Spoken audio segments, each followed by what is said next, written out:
네, 류혁 전 법무감찰관의 시선을 바라보는 정치 이슈 류혁의 내부 보고서 시간입니다. 감찰관님 나와 계십니다. 안녕하세요. 네, 반갑습니다. 자, 민주당이 긴급 의총에서 결국 조희대 대법원장에 대한 탄핵 소추를 일단은 보류하기로 결정을 했습니다. 많은 분들이 사실 불안해하고 계시고 많은 지지를 받고 있는 이재명 후보에 대해서 대법원이라든지 사법부가 어떻게 결과를 낼지, 혹시라도 대선 전에 결과가 나오는 게 아닐지, 그래서 혹시라도 지지하는 후보를 못 만나는 게 아닌가라는 걱정에 휩싸여 계시거든요. 네네. 그래서 이 탄핵 소추를 좀 추진해야 되는 게 아니냐라는 목소리도 많았는데 일단은 보류를 결정했어요. 네네. 배경이 뭐라고 보세요? 저는 그냥 뭐 순수하게 법률적인 측면에서 먼저 결론만 말씀드리자면 뭐 비록 지금 대법원에서 저 상고 기각 뭐 인용 판결이 내려졌고 네. 파기환송 판결이 내려졌지만 6월 3일 대선 이전에 이 사건에 대한 결론이 날 가능성은 없습니다. 그건 분명하게 말씀드릴 수가 있고 네. 5월 15일 날 첫 기일이 잡혔고 하다못해 사실 그날 선고를 한다는 거는 아주 설레도 없고 네네. 그런 경우인데 첫 기일이고. 예, 그날 선고한다 하더라도 그냥 모든 선례를 무시한다 하더라도 그날 선고를 해도 27일이 필요하거든요. 그렇기 때문에 6월 12일 이전엔 선고가 불가능합니다. 그런 점에 비춰보면은 그 이재명 후보가 대선을 치르고 나중에 저 지금 뭐 가장 유력한 후보 아니겠습니까? 네네네. 그렇기 때문에 뭐 당선이 되는 데에는 전혀 장애가 되지 않는다고 보여지고요.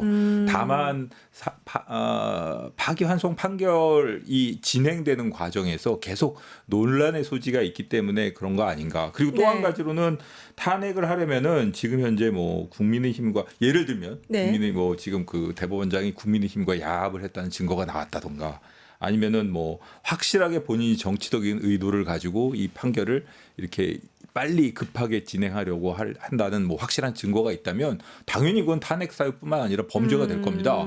근데 지금 현재로서는 뭐 지금 그런 점에 대한 확실한 뭐 개연성 이런 것만 가지고 탄핵을 추진하는 것이 뭐 확실하게 탄핵 소추가 인용될 가능성도 없고 그러니까 그런 이런 여러 가지 점을 고려한 합리적 판단이 만약에 아니겠습니까? 그러면 저희는 불안하니까요. 네네. 만약에 대법원장 탄핵이 필요한 시기다. 이건 시그널이다. 반드시 네네. 해야 된다라는 시그널로 봐야 되는 시기는 언제라고 보세요?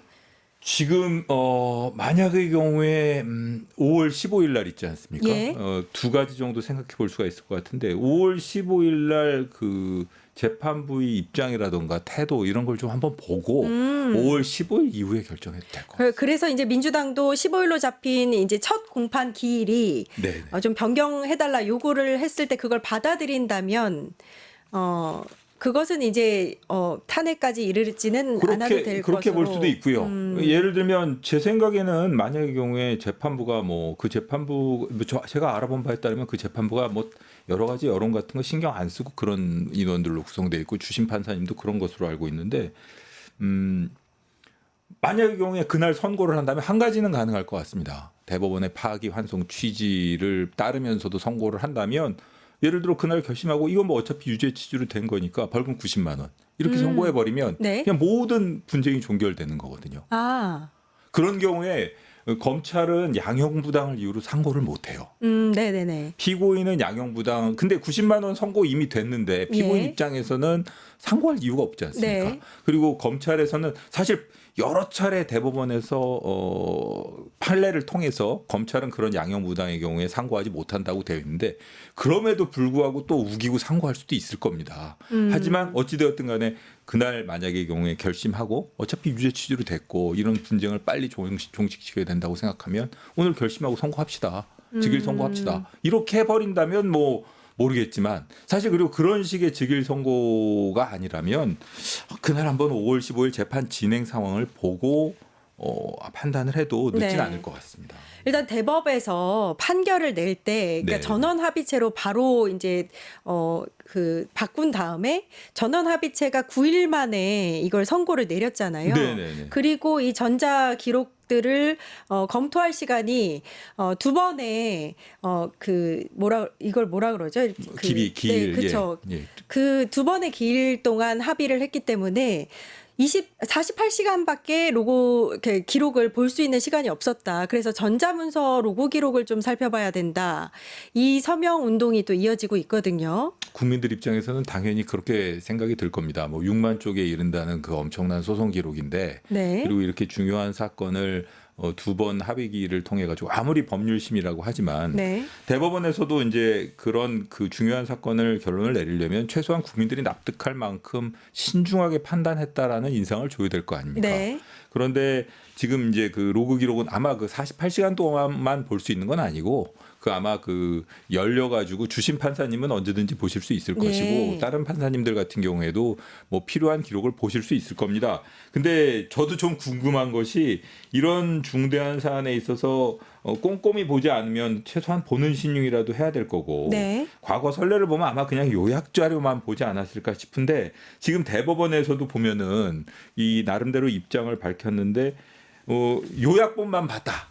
이렇게도 말을 못 하고 있고 그렇죠. 요약본만 보고 그런 판단을 했다 그러면 국민들이 당연히 뭐 연구관의 상당히 보고서를 봤다는 얘기죠. 비판하게 비판들을 하실 네네. 거 아닙니까? 그리고 또 다 봤다고 하면 그건 또 잘못하면 거짓말이 될 수도 있는 네. 거니까 아주 어정쩡한 뭐 필요한 만큼은 다 봤다라고 하는 어정쩡한 입장을 보이고 있는 것으로 알고 있는데 제 생각에는 어떤 식으로든 대법원에서 충분한 심리를 했다는 점에 대해서 좀 국민들이 납득할 수 있는 설명을 내놔야 될 텐데 그런 설명을 내놓기가 어렵진 않을까 이런 네. 생각이 듭니다. 일단 민주당이 첫 번째 기일을 변경해라 이렇게 요구를 하고 나섰고 만약에 네네. 이 요구를 받아들이지 않으면 조희대 대법원장을 탄핵하겠다.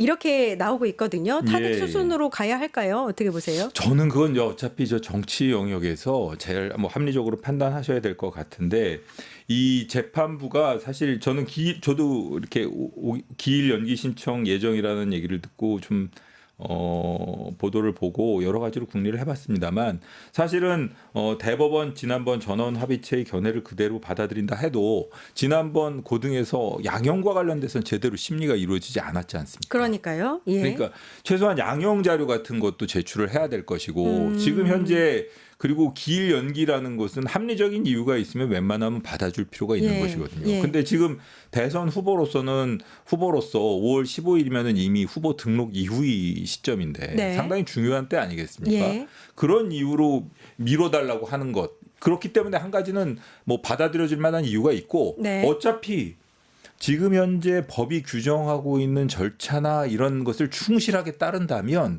6월 3일 이전에 항소심으로서 그러니까 고등으로서는 판결 선고 가능성이 없어요. 그러니까 이러나 저러나 판결 선고를 못할 수밖에 없는 상황이라면 당연히 연기 신청을 받아들여 주는 것이 맞지 않을까 저는 그런 생각이 듭니다. 받아들이지 않을 수도 있을 것 같습니다. 왜냐하면 서울고법이 지금 추진하고 있는 이런 일사천리로 추진하고 있는 일련의 상황들을 보면 네. 당일에 이제 받은 당일에 굉장히 빠르게 이제 기일도 정하고 뭐 이렇게 되는 상황이잖아요. 그러면은 선고를 빠르게 하기로 이미 대법원과 이야기가 된 게 아니냐. 근데 그날 그 연기 신청이 안 받아들여지고 다른 일정 때문에 출석을 안 하면 어차피 그날은 공판이 진행이 안 만약에 됩니다. 그날 공판이 진행이 안 되면 예. 그 다음 공판을 바로 뭐 16일에 한다든지. 그럼 2회 불출석이기 때문에 네. 그 16일에 바로 한다 이런 식으로 하는 거는 상식에는 안 맞죠. 상식이 전례 안 맞고 맞지만 지금까지도 계속 상식이 안 맞는 그렇게 일들이 한다 일어났기 그러면 지금 때문에. 말씀하신 것처럼 뭔가 의도가 있고 아니 재판이라는 게 사실은 누가 보더라도 그냥 통상적으로 그냥 평온하게 진행하면 되는 거거든요. 근데 네. 이번에 대법원의 판결도 보면은 유례 없이 빨리 진행해서 이런 결론을 내렸다는 것 때문에 그 네. 결론의 당부를 떠나가지고 그것 때문에도 또 이렇게 여러분들이 좀 이거 뭔가 의도가 있는 거 아니야 하고 이렇게 의심하시지 않습니까? 네. 그러니까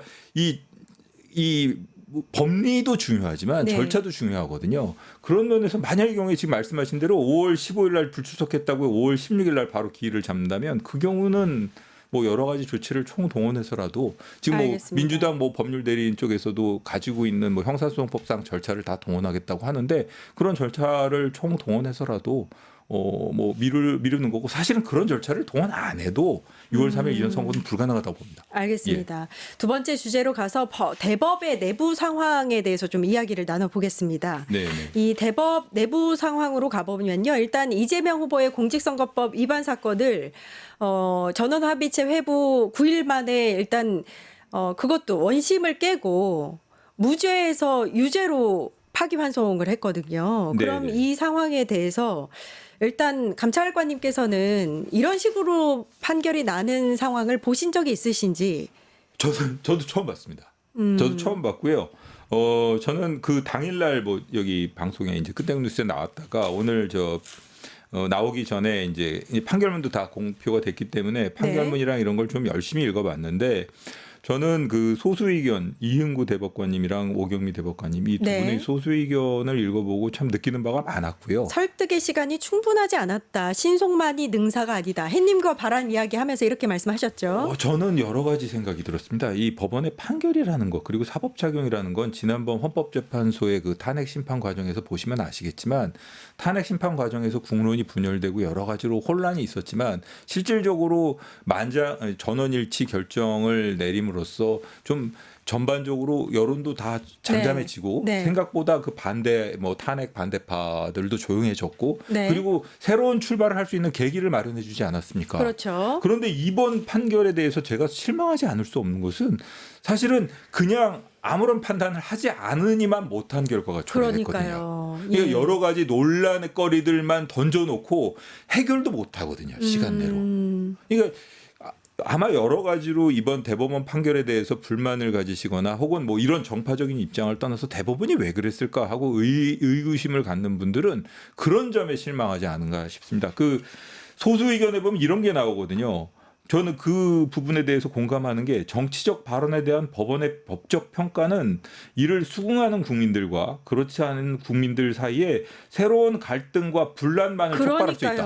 맞네요. 이런 표현을 예. 정확하게 썼거든요. 저는 예. 이 부분에 있어서도 공감을 했고 그거 말고도 공감할 수 있는 표현들이 너무 많아서 다시 한번 시간이 날 때 한번 읽어보고 이 두 분의 의견을 한번 생각을 해봐야겠다 이런 생각 이런. 그래서 대다수 국민들은 사실 의구심이라든지 뭐 이런 것을 다 떠나서 분노에 가까운 반응을 저는 보이고 있다고 생각하는 게 이 대법관들의 로그 기록을 공개하라라는 서명 운동에 단 3일 만에 한 80만 명이 서명에 동참을 했거든요. 네네. 그만큼 이번 대법의 선고 자체에 굉장한 분노와 의구심을 가지고 있고 옳지 못했다. 특히 기록조차도 제대로 보지 않고 이 중요한 선고를 내렸다는 것에 대해서 많은 분들이 반박에 나서고 있는 상황이다.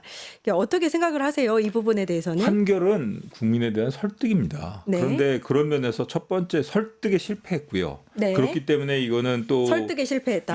그리고 또 한 가지는 저는 뭐 이용국 오경미 재판관님의 의견을 딱 맞는 게 뭐 이렇게 좀 언급하고 싶은 것이 다수 의견의 논리는 선거인에게 올바른 정보를 제공한다는 명목 아래 수사기관 또는 법원이 올바른지 아닌지를 판단하겠다는 것이나 마찬가지이다. 이거는 사실 대법원 판결문에서 아무리 소수 의견이라고 하지만 이런 식으로까지 언급한다는 게 쉽지 않거든요. 근데 이거는 그러니까 이 법원이 단순하게 그냥 그 판단기관, 사법기관으로서의 작용을 한 것이 아니라 정보 제공의 명목으로 국민의 자율성을 무시하고 결국 선거운동에 대한 규제를 넓히는 구시대적 사고를 저질렀다. 그리고 명목상으로는 국민의 알 권리를 내세우지만 국가가 알 권리 범위를 선별하고 조율하겠다는 것과 다르지 않다. 그러니까 어쨌든 반민주적이고 현재의 추세에는 전혀 맞지 않는다라고 아주 통렬하게 지적을 하고 총 있습니다. 80페이지 넘는 그 판결문 안에서 30페이지가 넘게 반대 의견을 넣으셨다. 그렇습니다. 반대 의견이 이제 두 가지로 되어 있는데 하나는 본인들이 생각하는 다수 의견에 대한 법리적인 부동의 그리고 그 부동의를 전체적인 사실관계 명확하지 않습니까? 그걸 적용을 해가지고 이게 왜 항소심 그러니까 고등법원의 판결이 옳은지에 대한 설명이 들어가 있거든요. 근데 저는 뭐 사실은 그 뒷부분은 이미 뭐 고등법원에서 나왔던 것이기 때문에 더 이상 뭐 자세히 볼 필요는 없지만 그 앞부분 법리와 주장과 관련해 가지고 왜 다수 의견이 잘못된지를 하나하나 지적하는 부분이 있는데 그 부분은 한번 읽어 보시면 동의하실 수 있는 문구들을 많이 발견하실 수 있을 거라고 생각합니다. 이건 어떻게 생각하세요, 감찰관님? 그러니까 대법원은 사실 법률심이다. 네. 사실관계를 판단해서는 안 되는데 예. 그 판결문에서는 마치 이제 사실관계가 아닌 법률 관련해서 이제 판단을 내린 것처럼 하긴 했지만 결국엔 사실관계를 판단한 판결이었다. 이런 비판이 있거든요. 보셨을 때 어떻게 보셨어요? 저도 그런 생각이 들었습니다. 네. 이게 단순하게 이 법률의 적용이라고 하는 차원에서 사실관계를 해석해 버렸거든요. 지금 현재 그러니까 그리고 또 그 부분은 소수 의견에서 나오는데 예. 다양하게 해석될 수 있는 그 가능성을 다 차단해 버리고 네네. 본인들이 생각하는 법리를 일방적으로 적용을 해버리는 네. 그런 결과를 네. 초래했기 때문에 그런 점에서도 좀 아쉽습니다. 그러니까 이 판결이라는 게 말이죠. 미래를 내다보고 이게 나아갈 방향을 정해줘야 되는데 저는 이렇게 질문하고 싶어요. 그러니까 네. 앞으로도 이 결론이 다른 사람에게 적용될 수 있을까? 그리고 앞으로도 이 결론이 20년 후에도 존중받을 수 있을까? 예. 저는 아니라고 보거든요. 그런 면에서도 지난번에 헌법재판소의 탄핵 심판 그 인용 결정은 그렇죠. 앞으로도 존중받을 겁니다. 네, 맞아요. 앞으로도 그 결정에 그 하신 네. 재판관님들에 대해서도 존경심을 가질 거고요. 하지만 이번의 경우에는 단순한 사법 적극주의를 넘어서서 네. 사법 우월주의? 그러니까 어떻게 보면 사법 우월주의라는 게 잘못 생각하면 그냥 국민들이 일반적인 법 감정을 무시한다고 볼 수도 있는 거거든요. 네. 그런 점에서 저는 좀 이 소수 의견을 내신 이 두 분의 견해에 좀 무게를 두고 싶습니다. 이것도 여쭙고 싶었습니다. 그러니까 전원합의체, 그러니까 대법원의 전원합의체 심리에 관한 그 내규를 이건 네. 어긴 판결이었다. 그러니까 왜냐하면 전원합의체로 회부하는 그 과정도 사실 소부로 논의를 하다가 바로 그냥 2시간 만인가요? 전원합의체 회부를 결정을 해버렸고 심리도 이틀 만에 원래 이제 일주일에 한 번, 한 달에 한 번 해야 예, 되는데 예, 예. 이틀 만에 2번 심리를 열었잖아요. 그러니까 내규를 어긴 판결이다. 이 부분에 대해서는 혹시 판결을 뒤집을 만한 어떤 좀 그 무게감 있는 굉장히 좀 위기감을 느낄 만한 그런 내규가 뭐 법원 내에서 뭐 본인들이 뭐 지키고자 만들어 놓은 것이고 뭐 강행 규정이 아니라고 하더라도 지금 말씀하신 것처럼 그런 의구심을 갖게 만든 것만으로도 이번 대법원의 그 결정 판결은 실패한 겁니다. 그럼 이런 절차적 흠결을 가지고 문제를 제기할 수는 없나요? 그게 이제 재심이라는 게 가능한데요. 사실은 이제 3심제에 있어서 재심. 3심제에 있어서 대법원의 그 결정은 이 절대적입니다. 사실 우리나라 지금 현재 법률 체계에 있어서 그건 절대적이기 때문에 사실 뭐 재심을 통해서 그런 사유만 가지고 재심 사유로 삼을 수는 없을 겁니다. 그 뭐 사실 어렵겠지만 다만 이 국민들에 대한 설득이라든가 국민들의 판결에 대한 승복이라든가 이런 차원에서는 실패한 결정이라고 하지 않을 수 없을 것 같습니다. 네. 예. 그러면 감찰관이 또 궁금한 게 네네네. 대법원은 이런 불만이라든지 비판이 나올 것을 분명히 예상을 했을 겁니다. 네. 그럼에도 불구하고 이런 절차적으로 좀 무리하다 싶을 만큼 빠르게 진행을 하면서 또 원심을 깨고 유죄 취지의 파기환송이라는 결론을 낸 이유가 뭐라고 생각하세요? 어떤 의도가 있다, 목적이 있다 이런 얘기가 나오니까요. 의도 목적이 있을 가능성도 있고요. 또 하나는 지난번에 지규현 부장 판결 있지 않습니까? 예. 그러니까 그 구속 취소를 했었던. 순수하게 본인은 법리적인 판단에 기해서 이런 결정을 내렸다고 생각을 하지만 네. 자기도 모르게 마음속에서 결국은 이 사태에 개입을 하고 국민들이 일반적으로 생각하고 있는 법 감정을 무시하는 네. 그리고 본인들이 그 사법적 판단으로 모든 세상의 질서나 이런 걸 규율할 수 있다고 생각하는 그게 이제 좋게 말하면 사법 적극주의, 나쁘게 네네. 말하면 사법 우월주의거든요. 네네. 그런 게 아주 결국 이런 사태까지 초래하게 된 거 아닌가 이런 생각이 듭니다. 사실 지금 현재 뭐 좀 재미있는 것 중에 하나가 아시겠지만 이훈구, 오경미 이 두 분이 그 문재인 대통령 시절에 그 지명된 대법관이시고 네, 나머지 그렇죠? 10명은 윤석열이 그렇죠. 임명을 했던 근데 대법관입니다. 좀 어쨌든 간에 제가 말씀드린 것처럼 천대엽 법원행정처장님 네. 그 대법관이신데 법원행정처장이시기 때문에 이번에 이번 결정에는 참여를 안 하셨어요. 맞아요. 사법행정을 네. 하시는 분이시기 때문에. 근데 이제 어쨌든 그분이 그 법사위에 출석하셔서 다른 대법관님들 이 다수 의견을 내신 분들을 대신 해가지고 법원의 입장을 설명하느라고 꽤나 애를 먹으신 걸로 알고 있는데 어쨌든 판결에 대한 비평은 얼마든지 받아들이겠다. 다만 좀 일단 좀 존중하는 모습을 보여달라 이렇게 좀 차분히 말씀하셨는데 이분 뭐 제가 잘 알지만 되게 소탈하신 분이거든요. 네. 뭐 저는 문영배 재판장님과도 제가 공판을 같이 해본 적이 있는데 이 천대법원 행정처장님도 재판을 같이 해봤고 그 대법관님들 중에서 그 재산이 제일 적으신 분이에요. 3억 1천만 원. 예. 근데 뭐 어쨌든 이 두 분 다 뭐 제가 아주 똑똑하신 분이고 뭐 이렇게 법정에서도 이 법리나 이런 데 충실하시고 본인들이 심지가 확실하면서도 그런 걸 잘 안 드러내시는 분인데 좀 어쨌든 좀 기다려 달라는 식으로 차분하게 좀 대응해 달라는 취지로 말씀하셨는데 저는 일단 이분 말씀하신 것 때문에라도 일단 좀 기다려보고 저도 5월 15일 날까지는 한번 참아보려고 합니다. 그때까지는 5월 지켜봐야 15일까지는 된다. 저도 뭐 법원행정처장님이 법사위에서 그렇게까지 말씀하셨으니까 한번 좀 차분하게 지켜보려고 하고 있는데 저도 5월 15일 날 어떤 결정이 내릴지가 참 궁금합니다. 네. 일단 대법원의 판결에 대해서 조금 더 이야기를 해보고 싶은데요. 네, 네. 박은정 의원도 조국혁신당의 박은정 네. 의원도 지적을 했죠. 6만 페이지 다 읽었느냐. 전자문서로 천대엽 이제 처장은 전자문서로 요즘에 읽는다. 그럼 로그 기록을 내놔라. 이런 이제 법사위에 질의응답이 있는 걸 보셨을 텐데 네, 네. 그 조선일보에서 보통은 대법에서 그 기록을 다 보지는 않는다라고 답변을 했다고 해요. 관계자가. 실제로 그런가요? 그러면은 그 기록 안 보고 그럼 연구관들의 보고서 짧은 보고서만 보고 이 중대한 결정을 내려도 되는 건지 의견은 어떻게 생각하세요? 저는 이런 사건 같은 경우에는 안 된다고 생각합니다. 안 되죠. 예. 그 최소한 전체 기록은 안 보더라도 한 번씩은 로그를 해가지고 네. 중요 부분 그리고 그 법원 그 재판 연구관들이 요약한 부분 중에서 언급되어 있는 부분이나 본인이 의구심을 갖는 부분은 찾아보는 최소한 신용이라도 했어야 되는데 그 로그 기록이 나오지 않고 제 생각에는 대법관 10분 중에 단 한 번도 로그를 안 하시고 단 한 명도 로그 안 하고 아니요 단 한 분 정도 기록을 안 봤을 것이다. 최소한 한 분 정도라도 네. 기록을 안 본 분이 있지 않을까. 로그 기록 자체가 안 나오는 분이 있지 네네. 않을까. 로그 자체가 없는 사람이 있지 않을까. 그런 분도 있지 않을까라는 대법관이. 생각이 드는데요. 예. 이게 그러면 아까도 말씀드렸지만 국민들이 그 로고 기록을 내놔라 서명운동에 80만이 모일 정도로 많은 예. 분들이 로고 기록을 요구하고 있거든요. 지금 휴일이라서 뭐 결과가 안 나오는 걸 수도 있다고 하는데 로고 기록을 공개하는 게 어려운 일인가요? 정보공개 청구를 요청하는 것이고 그것도 결국 불어될 겁니다 아마.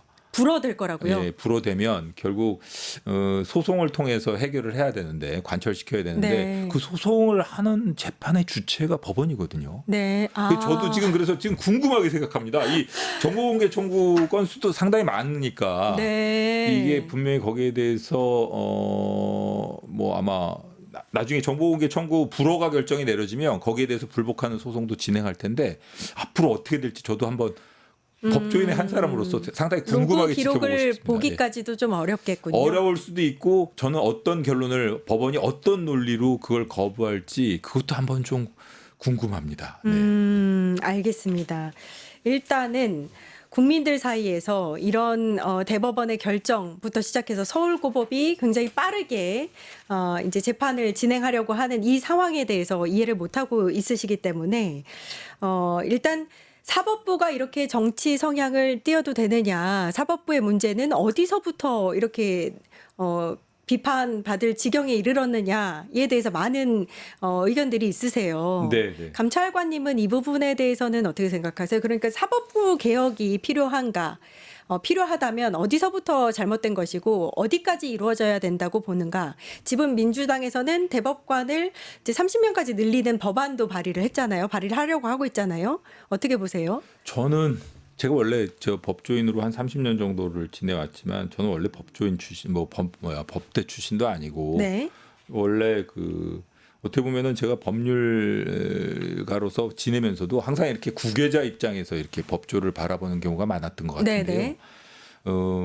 이 법조인들이 너무 이렇게 국민들하고 유리되고 자신들만의 문화라던가 이런 거에 몰입하다 보니까 일반적인 국민들이 생각하는 법 감정이나 이 사법부라던가 이 검찰 이런 법조에 요청하는 것이 무엇인지에 대해서 좀 생각을 못하게 된 경향이 있었던 것 같습니다. 그리고 또 일부 엘리트 법관이라던가 이 검찰주의, 뭐 이렇게 법원주의자, 검찰주의자 이런 식으로도 표현을 하지 않습니까? 네. 이런 분들이 어떻게 보면은 국민적인 열망이라던가 이런 그 일반적인 법 감정에서 좀 도외시된 결론을 내려온 것 같고요. 네. 그런 게 이게 아마 최고로 심해진 것이 아마 구속 취소 결정, 즉시항고 그렇죠. 포기 결정 그리고 네네네. 아마 이런 결정이 아닌가 싶습니다. 네. 이 결정을 내려서 문제를 해결하는 게 아니라 결정을 내려서 문제를 일으키는 그런 결정이나 혹은 뭐 검찰의 조치라든가 처분이 과연 합당한지는 한번 좀 생각을 해봐야 될 것 같고요. 예, 그런 점에서 이제 그냥 일반 저희 뭐 친구들하고 얘기를 해봐도 그런 점에서 좀 실망을 많이 하는 것 같고요. 네. 뭐 저는 뭐 아직 변호사도 안 하고 그러고 있습니다만 법조에 있었다 보니까 그런 점과 관련해서는 늘 친구들한테 저 뭐 이렇게 좋지 않은 소리를 듣다 보니까 뭐 저도 이번 사태를 바라보면서 좀 이 법원 우월주의라든가 검찰주의가 이 좀 극에 달했구나, 좀 심해졌구나, 좀 이에 대해서 일단 법원 내부에서도 코트넷이라든지 이렇게 네. 내부망을 통해서 대법의 판결에 대해서도 약간 이제 비판의 목소리를 내고 있는 상황이에요. 그 혹시 내부 목소리를 들으신 게 있으세요? 저도 뭐 언론에서 통해서 봤습니다. 그리고 아마 그 소장파들 그리고 사실 그 본인들이 그 법원을 오히려 더 이 좀 존중 뭐 법원의 입장이라던가 이런 거 그리고 진짜 법원이 나아가야 할 방향에 대해서 고민하는 분들이라면 그런 비판적인 글을 올리실 거 당연히 올리실 거라고 생각이 듭니다. 네. 네네. 그 내부 뭐 이렇게 기사를 통해서 본 내부의 네. 목소리라든지 직접 들으신 내부 목소리라든지 이런 거 저는- 있으신지. 저는 뭐 통화를 한 적은 있습니다만 아, 그래요? 예, 이 뭐라고 사태가 하던가요? 끝나고 어. 이 사태가 끝나고 나중에 뵙기로 한 분이라서 뭐 상당히 구직에 계신 분하고 얼마 전에 통화를 했습니다. 제가 뭐 비판적인 목소리였나요? 그냥 저는 그 업무에 계신 분하고 얘기를 하게 되면은 그런 업무 관련해서는 끝나고 나서 제 의견을 밝힌다던가 하고 특별하게 제 의견을 밝히거나 그런 적은 없고요. 다만 예전에 뭐 중요 판결을 하셨던 뭐 헌재에 계신 분한테는 감사하다고 말씀을 드렸고 뭐 그 다 끝나고 통화하신 내부 그 관계자는 내부 이번 관계자. 대법의 판결에 대해서 어떻게 얘기하던가 아니면은 지금 이제 사법부 쪽에 관계된 내부 사람들의 분위기는 어떻다 이런 걸 좀 전해주신 게 있나요? 믿고 기다려달라는 취지로 믿고 말씀하셨고 기다려달라? 예, 저 걱정 뭐 어쨌든 그런 우려에 대해서는 본인도 다 잘 그게 생각하고 어떤 있고 뉘앙스일까요? 뭘 믿고 뭘 기다려달라는 걸까요?